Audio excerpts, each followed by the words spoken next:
नमस्कार, आप देख रहे हैं एफिडेविट। मैं हूं पूजा। आइए डालते हैं अब तक की प्रमुख गतिविधियों पर एक नजर। विश्व विरासत दिवस में प्राचीन इतिहास, पुरातत्व एवं संस्कृति विभाग डीडीयू एवं इंटेक गोरखपुर अध्याय द्वारा heritage under threat from disaster and conflicts विषय पर विचार गोष्ठी का हुआ आयोजन। बाबा साहब डॉक्टर भीमराव अम्बेडकर सम्मान अभियान के अंतर्गत आयोजित विचार गोष्ठी में मुख्यमंत्री योगी आदित्यनाथ ने कहा कि बाबा साहब ने अभाव व अपमान में रास्ता बनाया और सामाजिक बंधनों को तोड़ते हुए पूरे देश को दिलाया सम्मान।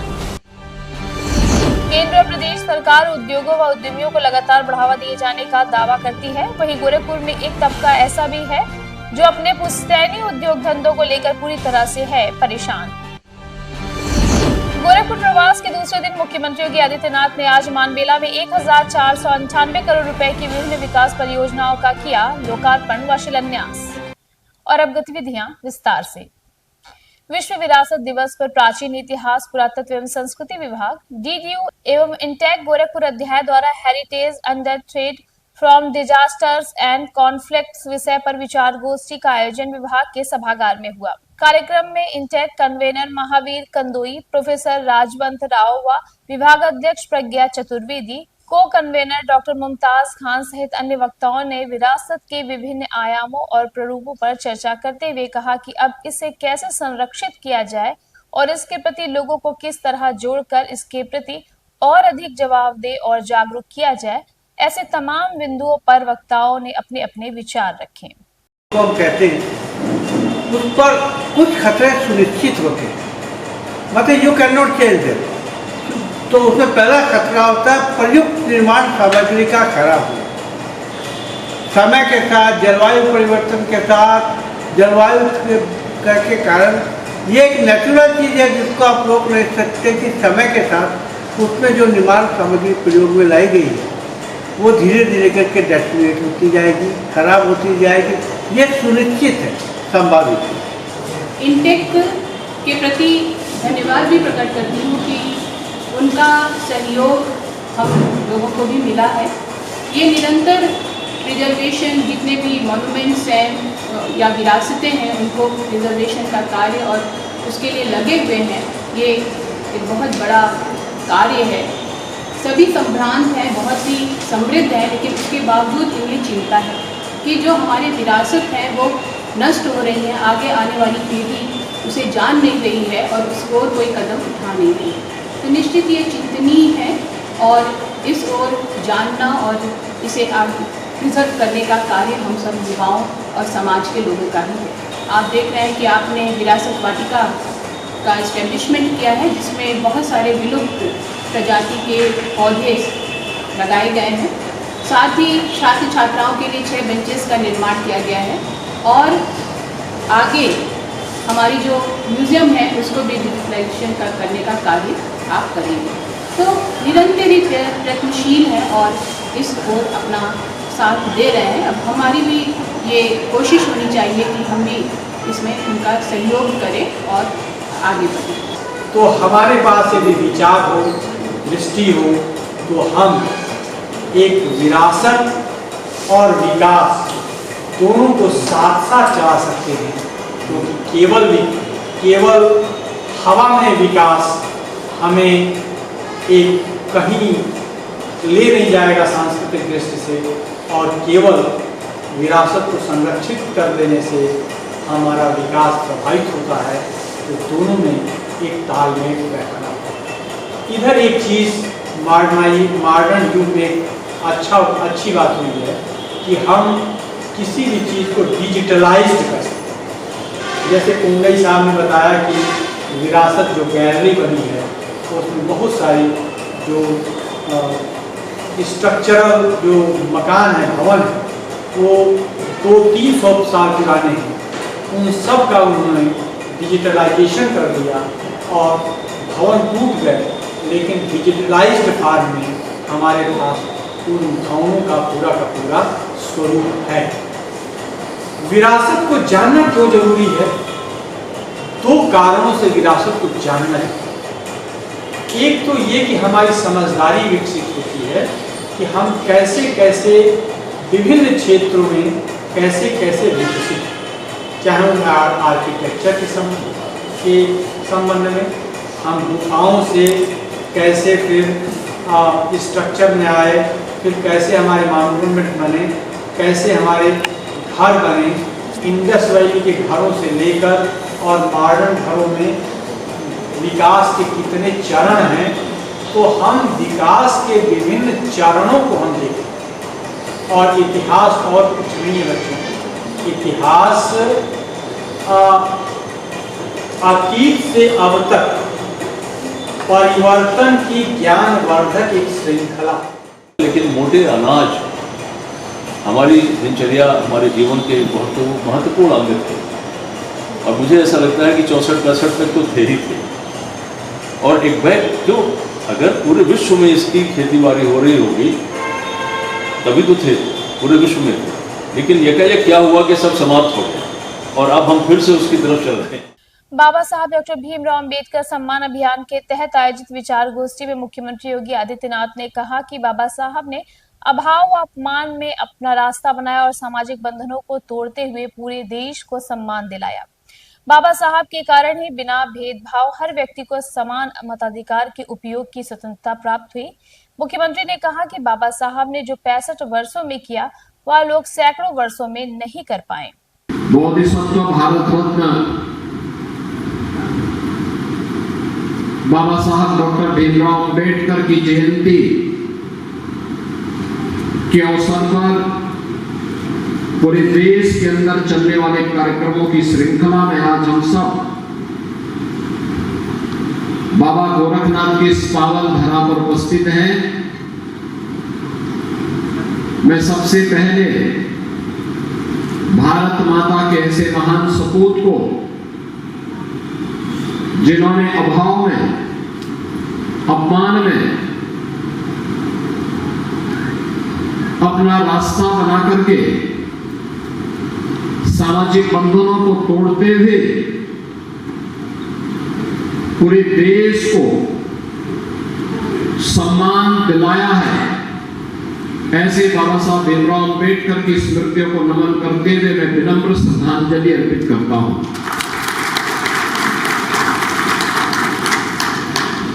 मित्रों, ये बाबा साहब के कारण ही भारत के अंदर बिना भेदभाव के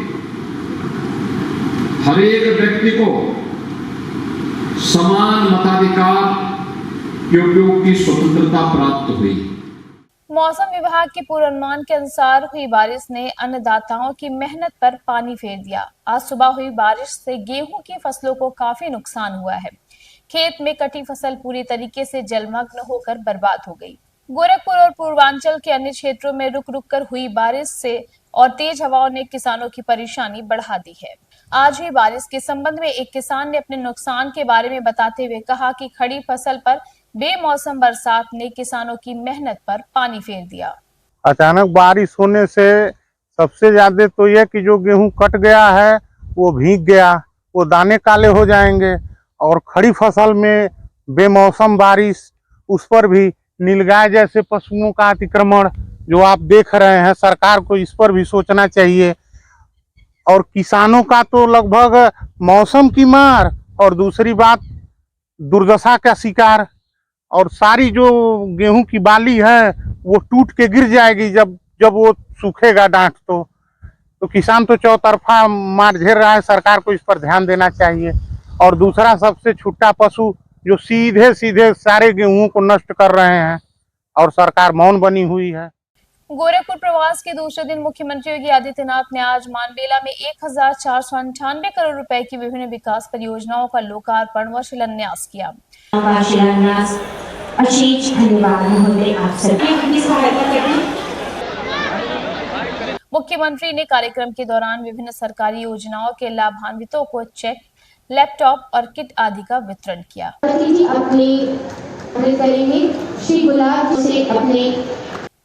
इस अवसर पर उन्होंने अपने संबोधन में कहा कि जो लोग विकास नहीं करा सकते वे लोग जात पात, मद मजहब, भाषा के नाम पर समाज को बांटना चाहते हैं। वहां जाकर के देखने के लिए मजबूर होता है और कहता है वाह कितना साफ और सुथरा है, विकास हुआ है, उत्तर प्रदेश नई पहचान बना रहा है। बेटियां अब बिना किसी भय के निकल जा रही हैं, घर से निकल रही हैं, स्कूल जा रही हैं, बाजार जा पा रही हैं। व्यापारी को कोई भय नहीं है, उद्यम लग रहे हैं, नौजवान स्थानीय स्तर पर रोजगार प्राप्त कर रहा है। यह हर व्यक्ति के मुंह से जब निकलता है तब हमें लगता है हाँ ये परिवर्तन हुआ है, ये परिवर्तन हुआ है। और इस परिवर्तन को आगे बढ़ाने के लिए पिछली सरकारें अपने आप तक सीमित थी। उनके लिए समाज को बांट करके केवल परिवार का विकास कर रहे थे। सामाजिक खाई को जितना चौड़ा कर सके, समाज को जाति के नाम पे बांटते थे, क्षेत्र के नाम पे बांटते थे। जहां केंद्र और प्रदेश सरकार उद्योगों व उद्यमियों को लगातार बढ़ावा दिए जाने का दावा करती है, वहीं गोरखपुर में एक तबका ऐसा भी है जो अपने पुश्तैनी उद्योग धंधों को लेकर पूरी तरह से परेशान है। जी हां, आज हम बात कर रहे हैं बुनकर समाज की, जो कभी अपने इस पुश्तैनी कार्य से देश और विदेशों में जाना और पहचाना जाता था, लेकिन सरकारी नीतियों ने इस कारोबार को पूरी तरीके से पीछे ढकेल दिया।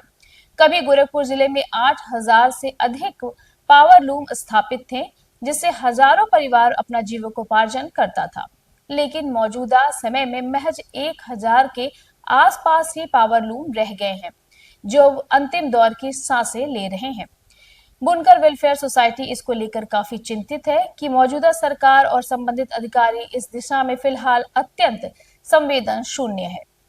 ये हमारा काम जो पुश्तैनी है बाप दादा से चल रहा है, और जो है हम भी उसी में लपटे हुए हैं। बाप गुजर गए, उसके बाद हम लोग इसमें फंसे हैं। उसके बाद ये ऐसा हुआ कि जो है बीच में बिजली का रेट जो कम था और बढ़ गया तो हम काफ़ी, उसके बाद हम लोग जो है धीरे धीरे मशीन समाप्त हो गई, धागा काम मिलता ही नहीं, फिर मजदूरी कम हो गया, यही सबसे मारे जा रहे हैं। वर्तमान स्थिति यही है साहब कि देखिए यहाँ जो है पहले बिजली 140 रुपया में मिलती थी पर लूम पर मंथ, अब इसको 800 रुपया कर दिया गया पर लूम पर मंथ। तो इसके लिए जो है ये 6 गुना बढ़ गया। और दूसरी चीज़, हमारा जो यूनिफॉर्म कपड़ा बनाते थे बच्चों का, पैंट का या स्कर्ट का बच्चियों का, वो सरकार की सप्लाई में जाता था।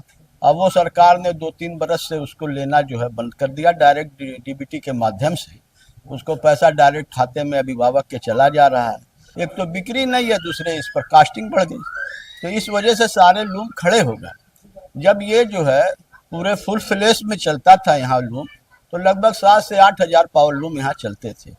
अब जिससे जो है ये धीरे धीरे बिकते बकाते सन जो है 17 के बाद से जो है आज तक बिक ही रहा है। और आज की स्थिति में 1000-1500 लूम रह गए हैं, वही चुट पुट की आवाज़ सुनाई दे रही है और हम लोग बहुत परेशान हाल में हैं। सारे लूम इस टाइम बंद हो रहे हैं, कपड़े की मार अलग है, बिजली की मार अलग है। अब इस स्थिति में परिवार कैसे जिलाया पिलाया जाए, और हम ये चाहते हैं कि सरकार इस पर ध्यान दे ताकि हम लोग की भी जीविका आराम से चल सके। पावर लूम हम लोग अपने हाथ से अब चला रहे हैं। ये हम लोग अपने हाथ से चला के 200-400 रुपये का काम करते हैं, जिससे अपने बच्चों का जो है हम लोग पेट भरते हैं, और बिजली का पैसा हम लोग खा जाते हैं। बिजली का पैसा हो ही नहीं पाता है कि सरकार के में जमा करें। जब से जो है ये 800 रुपया बढ़ गया, तब से हम लोग और परेशान हो गए। अब किसी तरह अपना बीवी बच्चों का पेट भरते हैं, यही करते हैं हम लोग। और इसके अलावा कोई हम लोगों को कोई ना जानकारी भी नहीं है कि जाएं अब इसको, मतलब किसी तरह से चला रहे हैं। जब तक मिल रहा धागा होगा, जब वहाँ पे रुक जाएगा तो फिर हम लोगों को भी मजदूरी जाके करना पड़ेगा, उनका मजदूरी करना पड़ेगा। मुख्यमंत्री योगी आदित्यनाथ ने आज अपने गोरखपुर प्रवास के दौरान हुई बारिश के बीच जनता दर्शन के कार्यक्रम में लोगों की शिकायतों को सुना और उसके निराकरण के निर्देश दिए।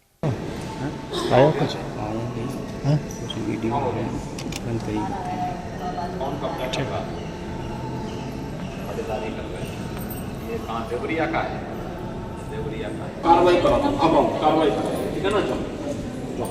ये मुझे दे, कहाँ से आए? अरे जो हो गया, क्या है? कोई खाना पाए पूरा हमें परेशान, कोई खाना सदर तहसील में आयोजित संपूर्ण तहसील समाधान दिवस में प्रस्तुत मामलों की सुनवाई कर संबंधित अधिकारियों को निर्देश जारी करते हुए एसडीएम सदर मृणाली अविनाश जोशी ने कहा कि मौके पर जाकर मामले का परीक्षण कर पीड़ित को अविलंब न्याय दिलाने का कार्य करें। डीडीओ राजमणि वर्मा ने कहा कि प्रस्तुत मामलों की गंभीरता का संज्ञान लेकर निस्तारण की प्रक्रिया अपनाई जा रही है।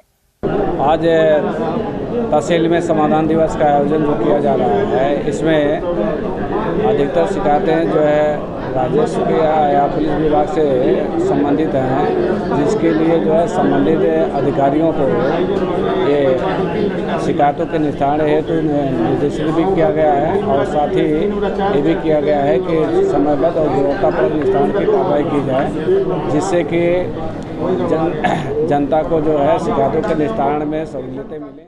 और अब हमें दीजिए इजाजत, देखते रहिए एफिडेविट। धन्यवाद।